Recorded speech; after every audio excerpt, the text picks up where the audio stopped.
Hi friend, I'm so glad you're here. It's cold and snowy out today. Let's go inside and talk about litter boxes.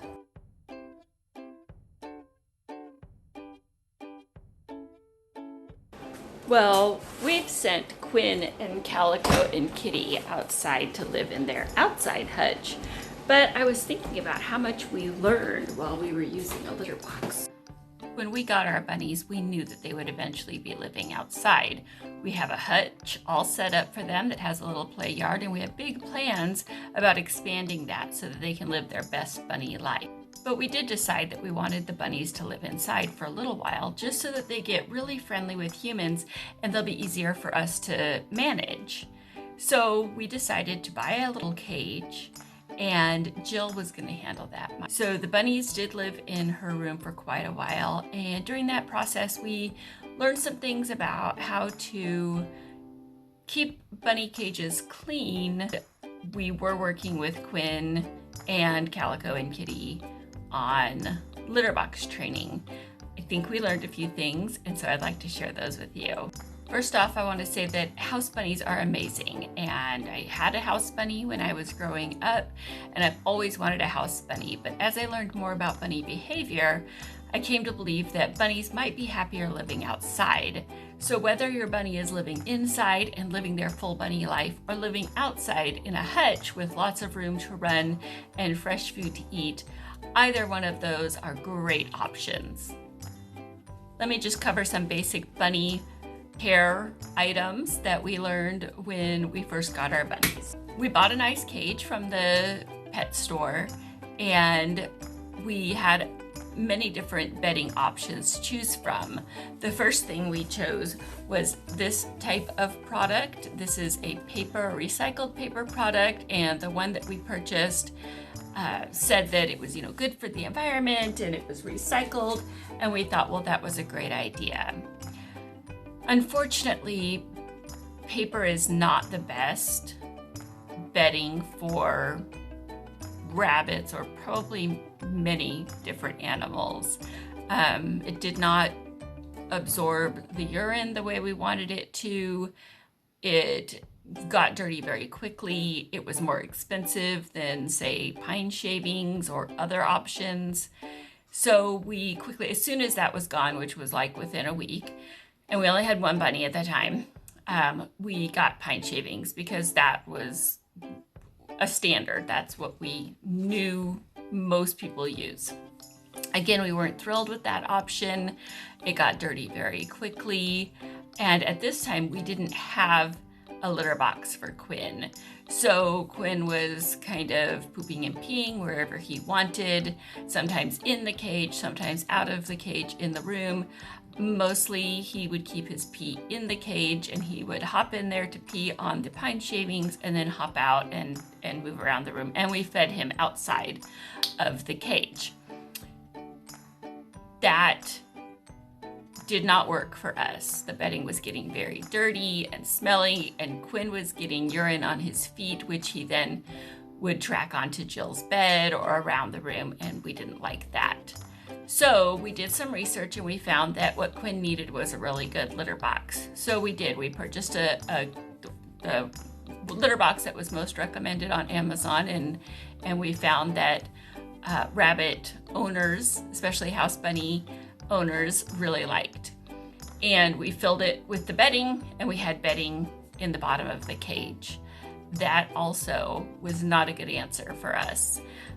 Again, it got dirty very quickly. It needed changed many times. So Jill and I put our heads together. We started thinking about what our options were, and I suggested that we use the silica product that I had been using for the cats for years. So we did try that, and that worked much, much better.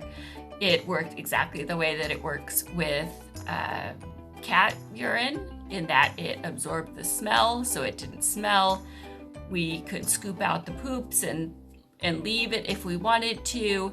We didn't have to change it near as often, so that was a really good option. Unfortunately, we were still using pine bedding in the bottom of the cage, and so we still had bunnies that were urinating and defecating in the pine shavings. That was not a perfect answer for us either. In the meantime, we had added calico, and so there was a little bit of an adjustment period there where Quinn seemed to regress in his litter box training. And then, of course, we were dealing with training calico as well. Nobody ever urinated outside of the cage, so that's good. We weren't dealing with urine on carpets. I will say that Quinn, and maybe this is because he's male, did urinate on Jill's bed several times, and she had to make a rule that Quinn is not allowed to be out and about in her room unless Jill is there, and then Jill was very careful to watch him. Training a bunny to use a litter box is very similar to training a puppy. Some of the things that we found that really helped with the training to have a good schedule. So I suggested to Jill that when you're training a puppy, you know that they eat and then they poop. So potentially she should feed Quinn and Calico and then put them in the cage for a little while so that they can do their business. And that seemed to help keep some of the more stuff in the cage. And based on some information that we found out later, it's possible that was just coincidental. The other thing was to observe. So we had an issue where Quinn was peeing on the bed, and it was important then that Jill keep an eye on Quinn and make sure that if he looked like he might be sniffing around and looking for a place to urinate, that she would remove him from the bed and also put him in the cage. Keeping animals away from places that they have urinated in the past is of course important. We used the enzyme spray that we would use for our puppy to remove those animal smells. And we also had an enzyme spray that smelled like urine, so that would encourage them. We would scoop up any poops and put them in the litter box as well, similar to what you would do with a kitten. Then I read a book called Beyond the Pellet, and the authors talked about normal, natural rabbit behavior and how in nature, left to their own devices, rabbits will leave their burrow in the morning to go out and forage for food. And during that time, while they're eating, they will defecate and urinate. Then after they've eaten really fast, because they are prey for many larger animals, they will slow down a little bit, eat some, relax, and then most likely go back to their burrow for a nap during the day. Then they repeat the cycle around dusk, and it makes sense that rabbits would be more active during those dusky and early morning hours, because predators aren't going to be out, or predators will have trouble tracking them with the light the way it is, and they are absolutely safer under the cover of dark. So knowing that is a natural part of rabbits, is that they use the bathroom while they're eating, we took to heart the advice that we had read other places, which is to put the food right in front of the litter box. So the rabbit is forced to stand in the litter box while they're eating. And then that advice all made sense. We had already been doing that, but then it made sense, and we were just even more diligent about it, even to the point where as soon as we fed them, we would position them so that their back end was in the litter box, so that they understood that was the way that they are supposed to approach their food. And that seemed to be really successful. We had a lot of success using that and just being very, very consistent.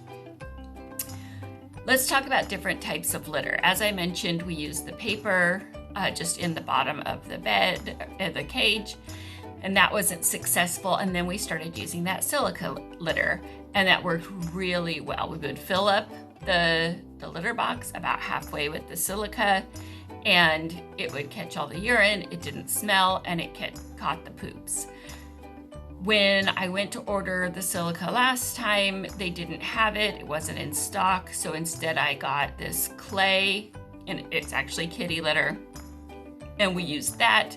Aside from being a lot more dusty when you pour it out, it also was an excellent product. It trapped the urine, it neutralized the smell.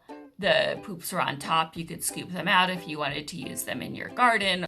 So that was a really successful product. I would absolutely suggest that. We didn't have any problems with rabbits trying to dig in it. Of course, they couldn't get to it. There was a grate, but we had no problems with them trying to get in there and move it or dig it or eat it or anything like that. We had to clean the entire cage less with this setup. Eventually, we did start to just put puppy pads down, which are like absorbent, like in the human world, those would be like Chuck's pads, down in the cage to catch the occasional urine. But most of the urine and poop was going into the litter box, and that made it exceedingly easy to keep the cage clean if we didn't have to change out all the bedding all the time.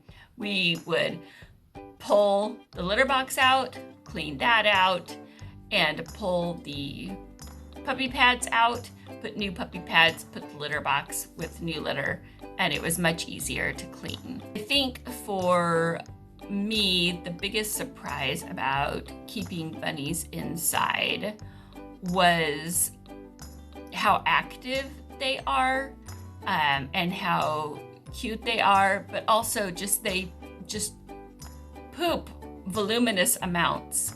Now that I've learned that how quickly they grow and how much they eat, of course they do.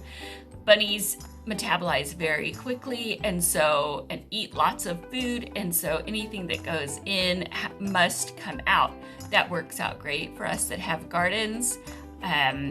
So I'm not complaining. I do have the rabbits right now out in a hutch with a play yard. I do intend to keep that in deep bedding throughout the winter, and then come spring, I can harvest that as a cold manure and put it directly on my beds. And that is our goal with them. So our bunnies currently are in a hutch outside. You've probably seen the videos. I take fresh food out to them daily. They get hay daily. They have free pellet. They're still growing out.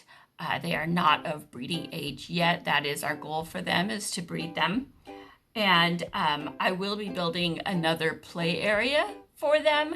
So they will have an enclosed play area that is 6 foot by 3 foot. It will be completely enclosed with hardware cloth, and very similar to what our chickens are in. So it will be completely predator proof. And then we will also have an area that is covered by a Premier One electric netting, and they will be allowed to go out in the lawn and eat whatever is there, the grass that we have there, and eventually it will be planted in a mix of legumes and grasses that rabbits enjoy.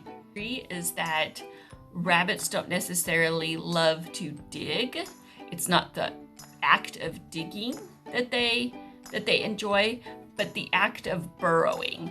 So I would like to see if, given burrows, that our rabbits will be happy and not dig. So I am creating a tunnel system underground that will go from hutch to hutch to play area to play area, and hopefully that will keep them busy and happy. I want them to live a fulfilled bunny life, but I also want them to be safe. And we live on a normal city lot where potentially there might be predators, either from the sky or from the neighbor's dogs.